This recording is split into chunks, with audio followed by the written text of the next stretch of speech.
बच्चों, मैं Neha Mishra brilliant academy of learning से। और आज इस वीडियो में मैं आप लोगों को शिक्षा मनोविज्ञान पढ़ाऊंगी। आप लोग सभी ध्यान से मेरी बात को सुनो और सीखो सभी कुछ। आज का टॉपिक है हमारा कि शिक्षा मनोविज्ञान क्या है, शिक्षा क्या है, मनोविज्ञान क्या है और शिक्षा मनोविज्ञान पढ़ने से फायदा क्या है। तो सबसे पहले हम लोग शिक्षा की बात करें तो अगर एक सामान्य सोच के अनुसार बोलें, समान थिंकिंग जो एक जनरल थिंकिंग जो है, तो उससे लगता है कि आप हम और बच्चे जो भी हैं स्कूल जाते हैं, पढ़ना लिखना, क्लास वर्क, होमवर्क, ये शिक्षा है। लेकिन शिक्षा सिर्फ इतना ही नहीं है, यह एक बहुत छोटा सा पार्ट है शिक्षा का। शिक्षा सिर्फ ज्ञान देना और लेना नहीं है। शिक्षा का मतलब होता है सर्वांगीण विकास, ऑल राउंड डेवलपमेंट। बच्चों का ऑल राउंड डेवलपमेंट शिक्षा के माध्यम से होना शिक्षा है। आज हमने कुछ टॉपिक्स लिखा हुआ है जिसको डील करेंगे। सबसे पहले मनोविज्ञान क्या है। तो मनोविज्ञान को तो हिंदी में आप समझते हो मन का विज्ञान। यह इंग्लिश के साइकोलॉजी शब्द, इसको इंग्लिश में साइकोलॉजी बोला जाता है। साइक मीन्स सोल और लोग, ये दो टर्म से बना हुआ है साइकोलॉजी। एक साइक प्लस लोगस। साइक मीन्स होता है सोल और लोगस मीन्स स्टडी। तो अगर हम इस तरह से इतिहास में जाएं तो ये परिभाषा जो था कि मनोविज्ञान आत्मा का विज्ञान है, ये बहुत प्राचीन है, बहुत ही प्राचीन है। अरस्तु प्लेटो के समय का ये परिभाषा है। और समय के साथ मनोविज्ञान का परिभाषा जो है बदलता गया है। मनोविज्ञान पहले दर्शन शास्त्र का ही एक भाग था और बहुत आगे आके इसको मनोविज्ञान का नाम दिया गया है। तो मनोविज्ञान तो हम लोग, आप क्या पढ़ना, आपको शिक्षा मनोविज्ञान। क्या पढ़ना आपको? शिक्षा मनोविज्ञान। तो शिक्षा को तो हमने आपको परिभाषित कर दिया कि शिक्षा क्या है। निरंतर चलने वाली प्रक्रिया है जिसके द्वारा व्यक्ति का व्यक्तिकरण होगा, यानी जो शिक्षा लेगा उसका व्यक्तिगत उन्नति होगा। और समाजीकरण यानी वो अपना व्यक्तिगत उन्नति करेगा ही, और साथ में उसके अंदर जहाँ वो रह रहा है, समाज क्या होता है, जो ऑल राउंड, जो हमारे चारों तरफ होते हैं, जिसे सबसे पहले हम परिवार से घिरे होते हैं, उसके बाद फिर हमारा कम्युनिटी होता है, तो इस तरह से समाज आप जानते ही हैं समाज।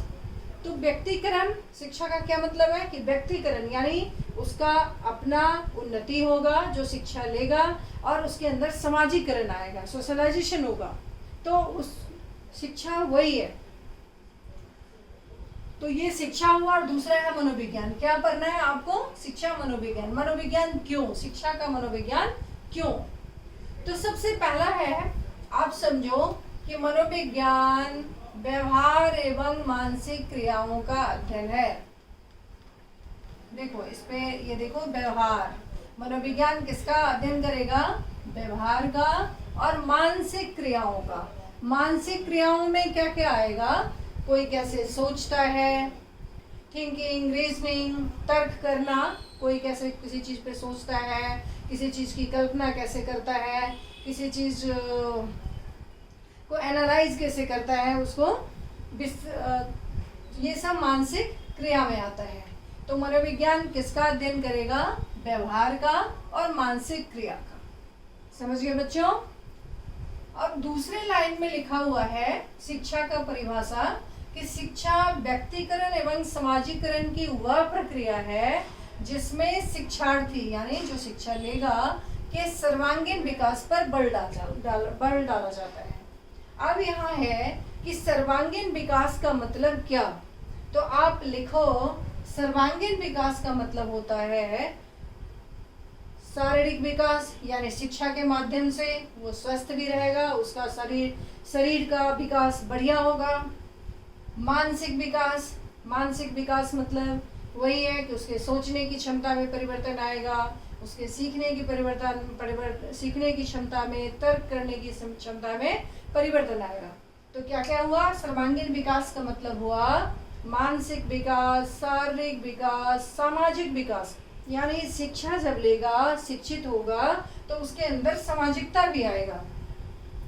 क्या क्या हुआ? पहला मैं एक एक करके बोलते जा रही हूँ, आप नोट डाउन करो कि सर्वांगीण विकास में कौन कौन सा विकास शिक्षा के माध्यम से आएगा बच्चों में। तो सबसे पहला हमने कहा आपको शारीरिक विकास, मानसिक विकास, सामाजिक विकास, नैतिक विकास, भाषा विकास, संज्ञानात्मक विकास। तो ये बहुत सारे विकास है जो शिक्षा के माध्यम से होना है, और ये सभी विकास के द्वारा अल्टीमेटली शिक्षा के माध्यम से क्या होना है? तो एक अच्छे व्यक्तित्व का निर्माण होना है। तो अब यहाँ सवाल उठता है कि अच्छे व्यक्तित्व का मतलब क्या? क्या अच्छा ड्रेस पहन लेना ये अच्छे व्यक्तित्व का पहचान है? नहीं। अच्छे व्यक्तित्व का मतलब हुआ कि शिक्षा के माध्यम से वो सारे ऑड सिचुएशंस को इवन कर ले, यानी हर जगह पे अपनी जगह बना ले। एक सामान्य भाषा में अगर हम कहें तो कि उसको एडजस्टमेंट क्वालिटी उसकी, यानी हर परिस्थिति में अपने आप को ढाल लेना, ये एक अच्छे व्यक्तित्व का निशानी है। तो वो हम लोग अलग अलग टॉपिक पे चलेंगे बाद में। तो सर्वांगीण विकास आपने समझ लिया कि शिक्षा के द्वारा सभी तरह का विकास होना है। अब तीसरा पॉइंट है कि शिक्षा मनोविज्ञान की एक प्रयुक्त शाखा है जो सीखने की प्रक्रिया का अध्ययन करती है। मनोविज्ञान शिक्षा के मनोवैज्ञानिक नियमों एवं परिणामों का उपयोग कर शिक्षा की समस्या का समाधान करने की कोशिश करता है।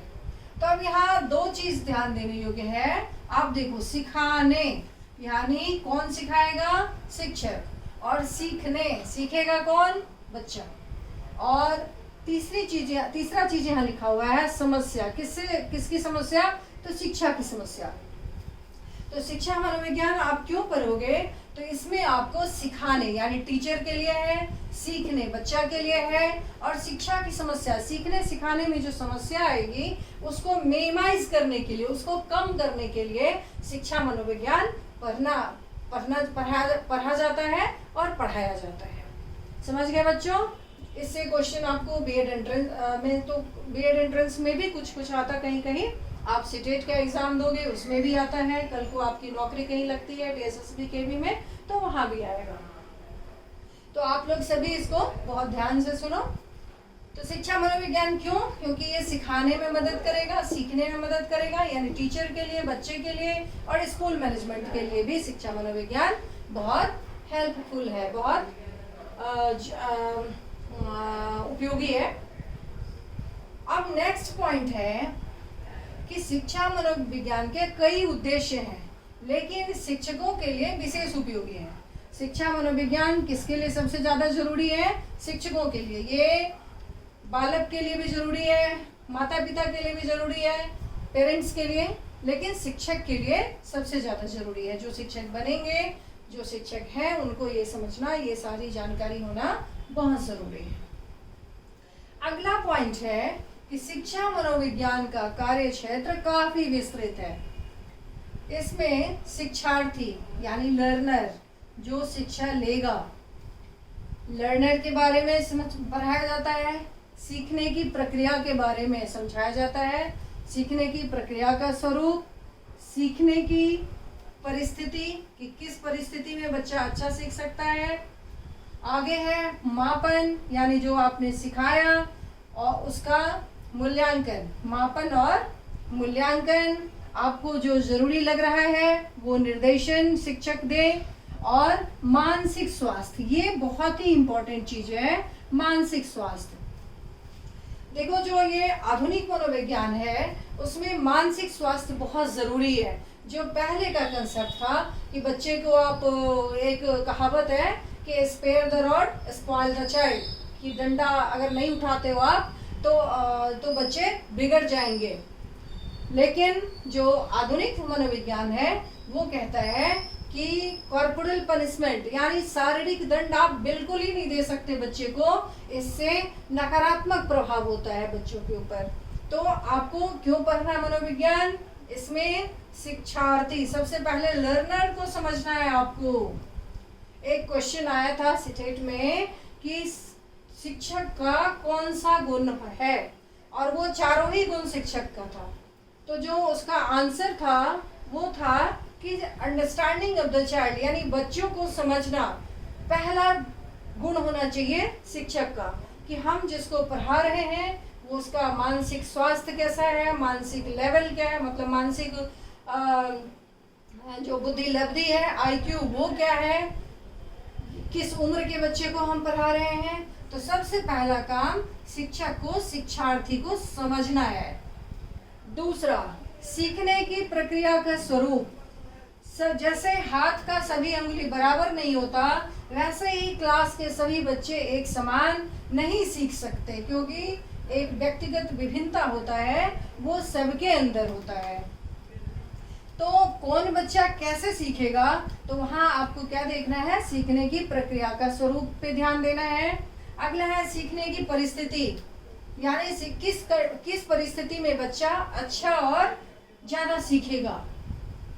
अगला, जो आपने सिखाया बच्चे को उसका मापन और मूल्यांकन भी जरूरी है, तभी तो आपको फीडबैक मिलेगा कि आपने जो पढ़ाया बच्चे ने कितना सीखा उसको, और कितना उसको और सिखाने की जरूरत है। अगला है निर्देशन, आप उसको गाइड करते हो, निर्देशन देते हो, और उसकी मानसिक स्वास्थ्य को भी देखना आपको, कि जिसको आप पढ़ा रहे हो उसका मानसिक स्वास्थ्य किस तरह से है, वो बर्डन फील कर रहा है, यानी दबाव में है, या उसकी कोई जो भावना है वो दब रहा है। तो बच्चे का मानसिक स्वास्थ्य भी आपको देखना है। शिक्षक बनोगे, शिक्षक हो आप, क्लास में पढ़ा रहे हो तो। अब और हम लोग आगे इसको बताएंगे हम आपको कि आधुनिक मनोवैज्ञानिकों ने शिक्षा को कैसे परिभाषित किया है, और जो प्राचीन शिक्षा पद्धति था वो क्या था। तो अभी हम लोग थोड़ा सा डिस्कस कर लें कि प्राचीन शिक्षा पद्धति जो था वो शिक्षक केंद्रित था। वहाँ जो हम अभी आधुनिक मनोविज्ञान में देखते हैं, बच्चों का रुचि, अभिरुचि, उसका मानसिक क्षमता, और जो मूल्यांकन होता है, जैसे एक सीसी पैटर्न है, तो ये सब पहले नहीं था। तो प्राचीन शिक्षा पद्धति का भी कुछ कमी है, और आधुनिक शिक्षा पद्धति का भी कुछ खूबी है, और धीरे धीरे ये शिक्षा प्रणाली विकसित हो रहा है। तो आप लोग इसको नोट डाउन करो, लिख लो, और फिर हम इसके आगे आपको बताते हैं।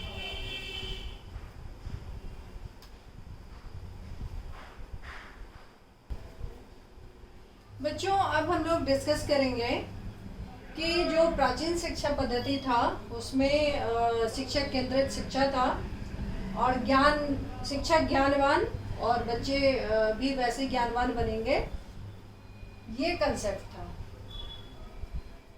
जैसा आप लोगों ने पढ़ा भी होगा कि बच्चे की लिमिटें हैं और शिक्षक कुम्हार है, जैसा सेब देगा वैसा बच्चा बनेगा।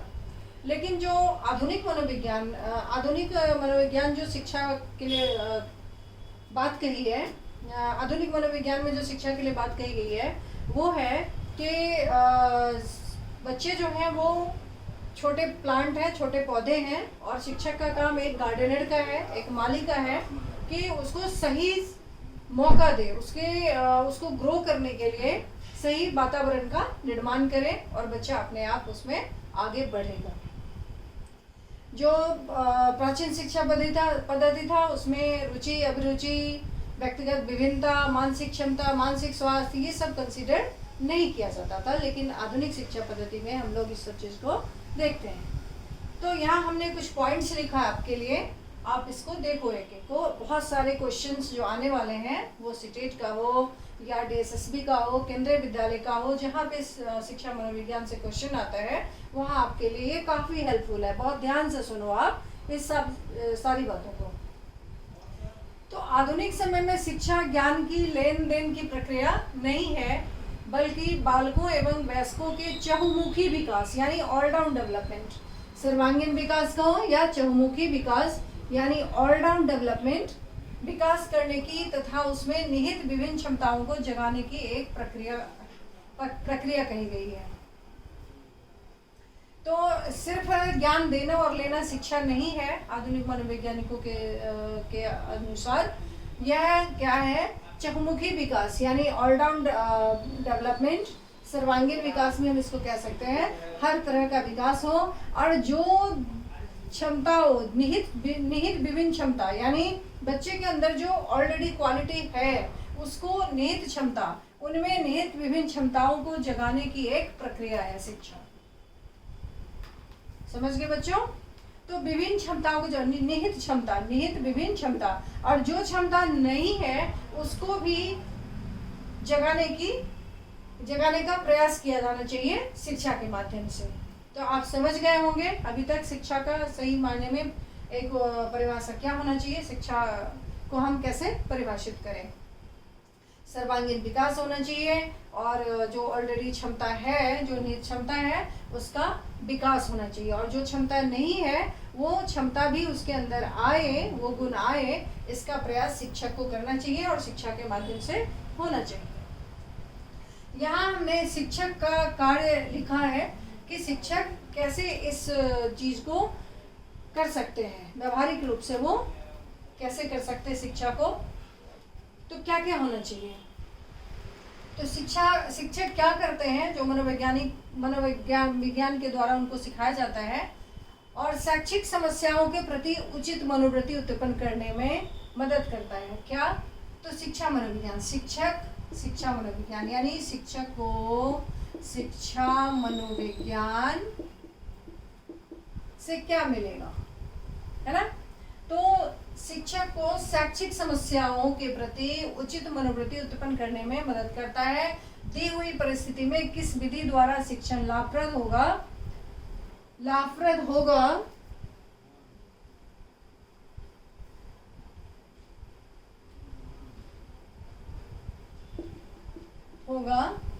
ये चीज तय करना सिखाता है शिक्षा मनोविज्ञान। तो यहाँ आपने क्या सीखा कि शिक्षक का क्या काम होना चाहिए। तो जो भी समस्याएं आ रही हैं, जो शिक्षक का एक गुण यह भी है, समस्या समाधान का गुण उसके अंदर होना चाहिए, प्रॉब्लम सॉल्विंग क्वालिटी।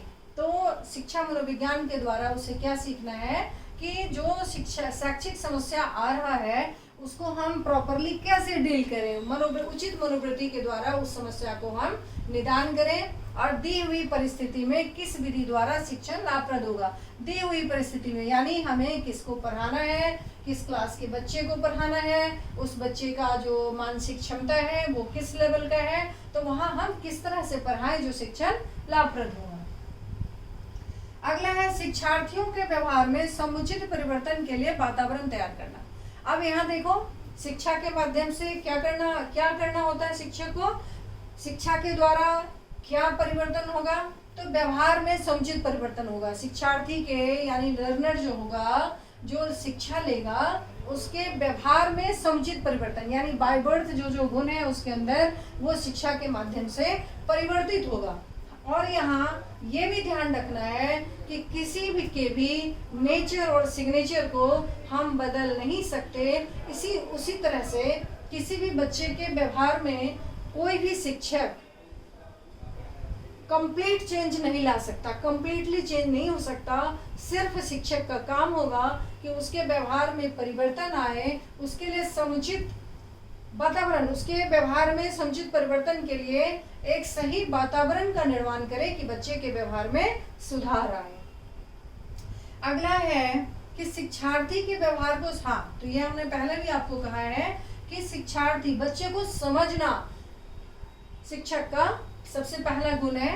तो शिक्षार्थी के व्यवहार को सहानुभूति पूर्वक समझकर निष्पक्ष भाव से शिक्षार्थी के व्यवहारों का विश्लेषण करना। और ये नहीं कि किसी दबाव में अगर कोई प्रिंसिपल का बेटा है या अमीर गरीब का कोई फर्क करे।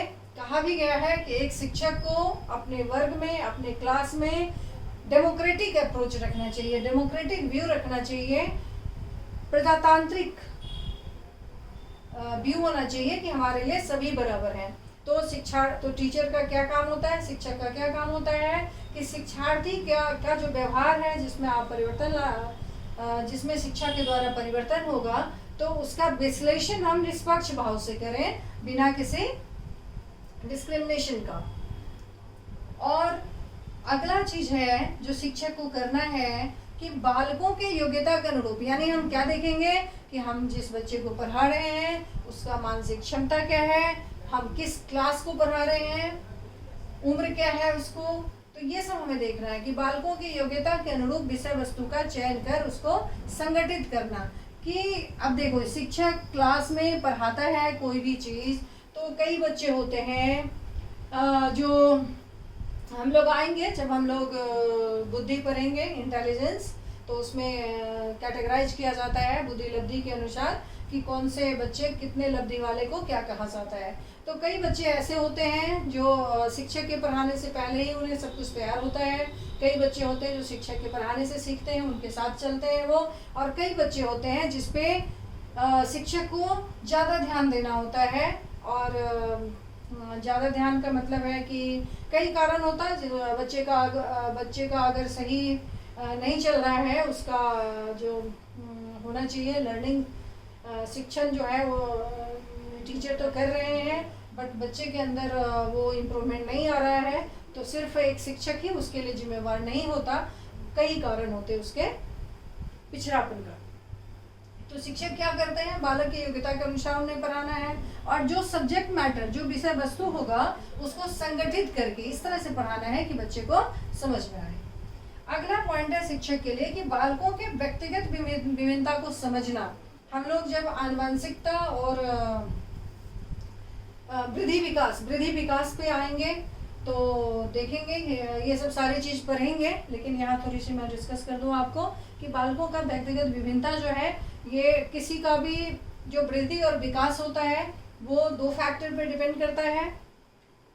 एक होता है कि उसका आनुवंशिक गुण क्या है, यानी मैटरनल पैटर्नल क्वालिटी उसके अंदर क्या आया है, जेनेटिक, और दूसरा होता है कि वो किस वातावरण में रह रहा है, पला है, बढ़ा है, और वहाँ का माहौल क्या है। तो ये दोनों ही फैक्टर जिम्मेवार होता है किसी के व्यवहार के निर्धारण में।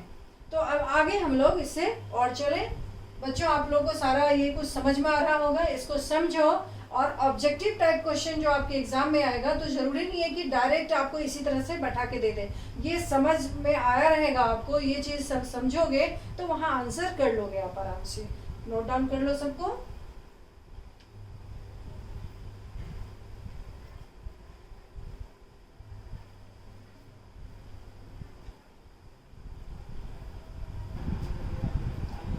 बच्चों अभी हम लोग डिस्कस कर रहे हैं कि शिक्षा मनोविज्ञान आपके ऊपर हो गए। शिक्षा मनोविज्ञान पढ़ने से शिक्षक के लिए कैसे हेल्पफुल होता है ये, तो इसमें है कि उचित शिक्षा शैक्षिक दिशा निर्देशन देना। तो ये उचित शिक्षा शैक्षिक दिशा निर्देशन क्या है कि जैसे अब जैसे 10th के बाद बच्चे डिसाइड करते हैं कि उनको कौन सा स्ट्रीम लेना है, तो ये चीज़ शिक्षक ही डिसाइड कर सकते हैं उसका मूल्यांकन करके कि वो किस तरह का किस सब्जेक्ट को वो ऑप्ट करे, पहली बात। दूसरी बात है कि उसका व्यावसायिक निर्देशन भी शिक्षक के द्वारा ही दिया जाता है। तो वो चीज़ जब तक बच्चों का सही तरह से आकलन शिक्षक के नज़र में नहीं होगा तो ये चीज़ अच्छा नहीं किया जा सकता है। अब यहाँ इस तरह से किया जाता है कि प्रत्येक बालक की मानसिक क्षमता, मैंने पहले भी कहा है कि हर बालक अलग है, अपने आप में खास है, हर बच्चे के अंदर खूबी होता है, हर बच्चे के अंदर अलग क्षमता होता है। तो मानसिक क्षमता सबका अलग है, सभी ना तो इंटेलिजेंट हो सकता है, और जिसको हम कम इंटेलिजेंट समझते, ज़रूरी नहीं है कि वो किसी खास सब्जेक्ट में किसी खास विषय में रुचि नहीं ले रहा हो तो उसका दूसरा विषय जो है वो खराब होगा। तो सबका मानसिक क्षमता अलग है। अभिरुचि, जैसे किसी को साइंस अच्छा लगेगा तो हिंदी उतना अच्छा नहीं लगेगा, हिंदी में कोई अच्छा है तो उसको साइंस नहीं, पेंटिंग में, म्यूजिक में। तो अभिरुचि को भी हम ध्यान में रखते हैं कि किसकी अभिरुचि किस में है, लेकिन पढ़ना तो सभी कुछ है। तो निहित क्षमता का विकास, जो पहले हमने आपको बताया है शिक्षा का जो परिभाषा था, तो वो है कि निहित क्षमताओं का विकास, जो ऑलरेडी उसके अंदर गुण है तो उसको तो विकास करना ही करना है, और जो नहीं है उसको भी हमें उसके अंदर डालना है। अभिरुचि जिसमें है उसको तो और आगे बढ़ाएंगे, और जिसमें नहीं है उसमें उसका अभिरुचि हो वो चीज़ हम प्रयास करेंगे शिक्षक के रूप में। अगला है अभिक्षमता। अब अभिक्षमता होता है कि एक खास रुचि, रुचि होता है इंटरेस्ट है, और अभिक्षमता होता है खास रुचि। जैसे कोई पेंटिंग बहुत अच्छा करता है, किसी को गाना गाने का शौक बहुत अच्छा है, कोई कविता बहुत अच्छा लिखता है, किसी को कहानी लिखने का बहुत शौक है, तो वो अभिक्षमता को भी शिक्षक को पहचानना होता है, और अभिक्षमता को देखते हुए ही हम शिक्षक जो है उसको पढ़ाएंगे। अब अगला पॉइंट है, तो ये देखा आपने कि मानसिक क्षमता, अभिरुचि, अभिक्षमता ये सबकी अलग अलग होता है। एप्टीट्यूड, इंटरेस्ट, मेंटल एबिलिटी, ये सब सभी का अलग अलग होता है। तो वो सबको ध्यान में रखते हुए शिक्षक को पढ़ाना होता है क्लास में, और शैक्षणिक कार्य को करना चाहिए। अगला है उचित अध्यापन विधि। अब वर्ग में शिक्षक को एक ही विधि हमेशा नहीं रखना है, क्योंकि बच्चे अलग अलग हैं। तो यहाँ कुछ विधि का हमने उल्लेख किया है, जैसे आगमन विधि, निगमन विधि, पूर्ण विधि, अंश विधि, खेल विधि। तो आगमन विधि होता है जब आप उसको एग्जाम्पल सॉल्व करके दिखाते हो कि देखो ऐसे ऐसे होता है, फिर आपको उसको अनसॉल्व देते हो। और निगमन विधि होता है कि जब आप उसको सारे सूत्र वगैरह फॉर्मूला सिखा देते हो और फिर आप उसको सॉल्व करने देते हो। तो बेसिकली ये सब विधि जो है मैथ साइंस में ज़्यादा प्रयोग किया जाता है, लेकिन हम और भी जगह प्रयोग कर सकते हैं, जैसे व्याकरण के नियम समझाने में भी, उदाहरण समझाने में भी हम लोग इसका प्रयोग करते हैं। तो ये आगमन निगमन विधि है अध्यापन का। पूर्ण विधि, अंश विधि। पूर्ण विधि होता है कि पहले आप सब कुछ समझा दो, फिर उसको छोटा छोटा पार्ट में बांट के सिखाओ। अंश विधि होता है कि किसी भी चीज जो होल है, पूरा है, उसमें छोटे छोटे पार्ट करके आप उसको समझाते जाओ, और जब छोटा छोटा सारे पार्ट समझ लेगा तो वो पूरा भी समझ लेगा। तो ये अंश विधि है। अगला है खेल विधि। खेल विधि होता है कि खेल खेल में बहुत सारी चीज बच्चे को समझा देना। प्लेवे मेथड जो मॉडर्न एजुकेशन का एक पार्ट है, छोटे बच्चे को प्लेवे में ही पहले डालते हैं। अगला है कि अब जो शिक्षा का उद्देश्य होगा वो होगा शिक्षार्थी के विभिन्न तरह का विकास। तो विभिन्न तरह का विकास हमने आपको समझाया ही है, शारीरिक विकास, मानसिक विकास, सकारात्मक विकास, भाषा विकास, संवेगात्मक विकास, सामाजिक विकास, नैतिक विकास। तो ये हर तरह का विकास शिक्षा के माध्यम से होना है। उसका चिंतन बढ़ेगा, चिंतन शक्ति, थिंकिंग पावर बढ़ेगा, उसका व्यक्तित्व के शील गुण, उसके अंदर स्किल डेवलप होगा, स्किल बढ़ेगा, उसका बुद्धि बढ़ेगा, इंटेलिजेंस बढ़ेगा शिक्षा के माध्यम से। तो ये सभी कुछ शिक्षा के माध्यम से बढ़ना है। तो बच्चों आज मैं यही खत्म करती हूँ। आप हमारा सारा लेक्चर सुनना, सारा वीडियो ध्यान से सुनना, सीखना। मैं प्रयास करूंगी कि एक एक चीज़, छोटी छोटी चीज़ को भी आपको बताऊं और आप सीखो। धन्यवाद।